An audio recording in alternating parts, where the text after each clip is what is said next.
welcome back again to the Spirit of Watercolor. Wow, I hope you enjoyed our last video. We used the book as our inspiration, Color by Color by Zoltan, Szabo. And we looked at the quinacridone magenta as our first color to be inspired by. I thought that went pretty well. I did a small sketch and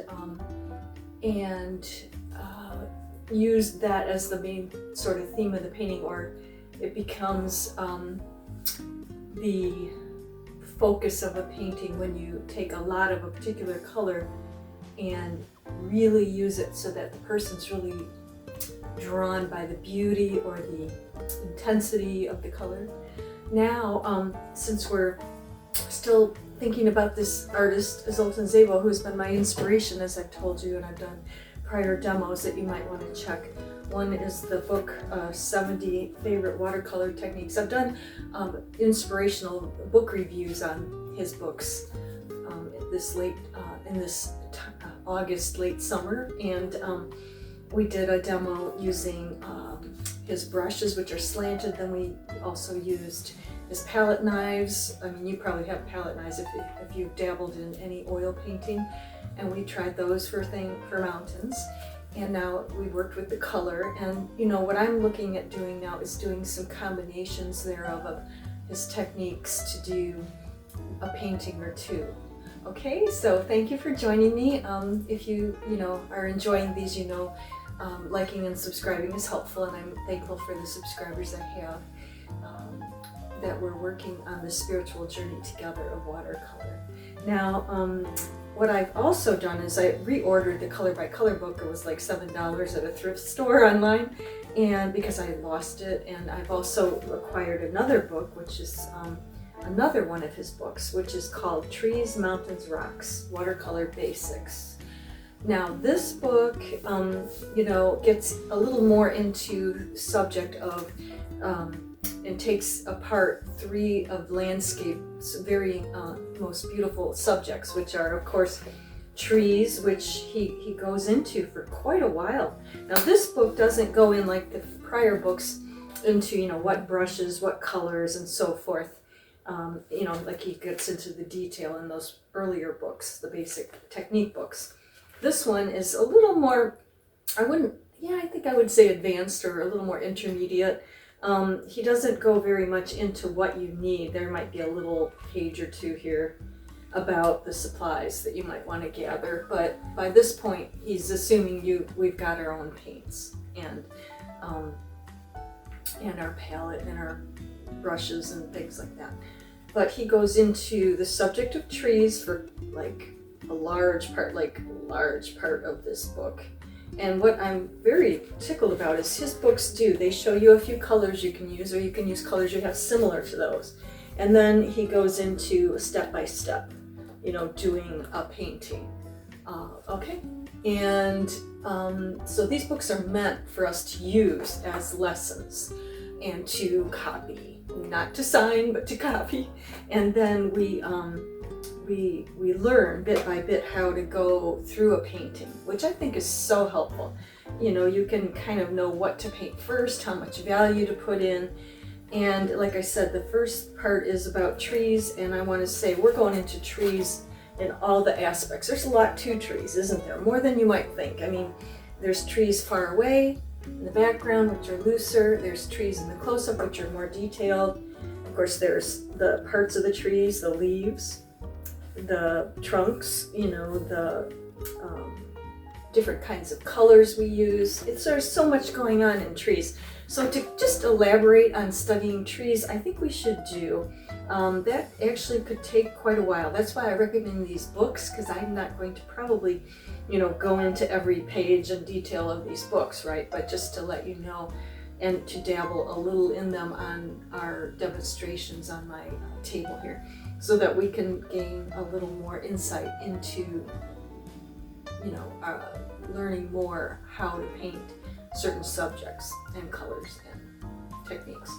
So then he goes from that in this book, and man, there's an awful lot of trees. I mean, there's like a full long chapter. This is like split into 3 parts, this book. It's about that thick, not super thick. But, and then he gets into mountains, and we did mountains a little bit in a sketch I did, and you want to check that out, playing with the palette knife and creating mountains and rocks, okay? But now in this book, mountains and rocks are separate subjects. We're getting more in depth. In depth is a good word.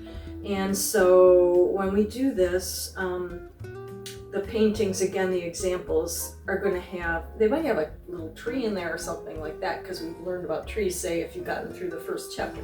But then when you get into mountains, we're looking at mountains from far away, from maybe close up, you know, near water. There's just all kinds of thoughts and ways to handle and approach mountains. This is something that is going to be fairly new to me, I think. I mean, I just kind of think of mountains as, okay, we just create mountains in the background, you know. There's a lot more to it, okay? So that's chapter 3. Chapter 2 was the trees, and then chapter 4 is going into rocks. And again, rocks, okay? Just for example, he's showing you, you know, there's different kinds of rocks, colors, rocks by the water, you know, just rocks in a basic landscape. You know, again, large rocks, small rocks. I mean, at what point is a rock a mountain? And just thinking. So, you know, it's very, very interesting. And I know I have done rocks my own way. And this is going to add maybe to how I approach them. And also, this is adding subject matter and more information and details into our landscape paintings. I know I can get into the habit, and you may as well, I don't know, but where you're just thinking, okay, there's water, there's some background stuff, there's some foreground stuff, you know, and a tree here and there. There's a lot more detail, and then there's also the angle by which you look at something. I mean, if you're going super, super close up like that, or you're just kind of zooming in on some trees in a forest, or if you're going to look at a painting from the sky looking down, which is bird's eye view, or looking, they call it worm's eye view, from the ground up, so you have more sky, you know, or from straight on, and I forget what view that is, but you know what I mean, right? So there's all these different ways of choreographing, that's dance, of creating and composing, I guess I want to say, a good composition, and one that's different from others that we have done or will do. And there's endless, limitless, infinite amounts of landscape and seascape you can do. Also moving, you know, back and forth, like we've done in some of my prior videos, more abstract landscapes, where it's more about just shapes and, you know, inference of subject. You know, this, I kind of think I'm looking at a cloud or a sky or a mountain. But in this, you know, we're looking more at, you know, if you're doing the tree, how do we do the trunk? How do we do, you know, the details on a tree, on the mountains, and so forth, rocks. Okay, so that's what we're looking at here. I'm very excited to show you this new book. So we've got the 3 now, and we're really hitting the end of August. I was going to call this our artist of the month. This may be the artist of the, I don't know, 3rd part of the year, because, you know, this summer I was, of course, doing some flowers and landscapes, but now we're kind of moving into this, you know, with these helpful books, you know, and as the seasons change, I think you're going to see how much what you paint outside, if it, you know, if you're into nature, how much it changes as we're going to be moving into fall. School has started for many people, and so I'm hoping now too that people will still want to stay with me, because even if you're getting busier, you're going back to school, or you're teaching, or you're, you know, working more, that you can take some time out and escape the world and enjoy the beauty and the spiritual nature of watercolor, the beautiful colors, and the just the process and the flowing of the paints with me. So let's go to the table. Let's start to look at this book, Trees, Mountains, Rocks.